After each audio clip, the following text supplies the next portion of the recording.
नेतड़े हमें ना डॉक्टर साहब ने गल अस्सलाम वालेकुम जी सारे भरावां नूं स्पैशली डॉक्टर बुराने आजम राणा साहब देखो ना डॉक्टर साहब गर्मी एक बारी चंगी बां करावे ना हर शय दी उस तो बाद मुड़ अल्लाह सोना बारिश देवे या ठंडा मौसम ही जा बनावे मुड़ जा बंदा राजी होता है तो मुड़ टोल लेता है बंदा इंजॉय करता है हमेशा ही जा मौसम रवे तो मुड़ केड़ी कदर होनी है मुड़ कदर ही नहीं गर्मी अज हम सुबह बड़ी डाटी आई चंगी धुप ते बड़ा वास्ते कोई हाल लो हूँ अल्लाह सुने हवावां मंगाइया बदल बनाए ने मैं माल भी बड़े अरसे बाद कढ़िया अगे कभी नहीं चलाया मैं इतने चलाई हूँ इंजॉय भी करते हैं माल भी पे करता है फसलें भी पे करते हैं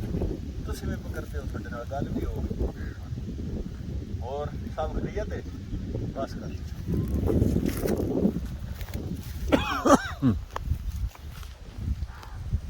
बनाई भी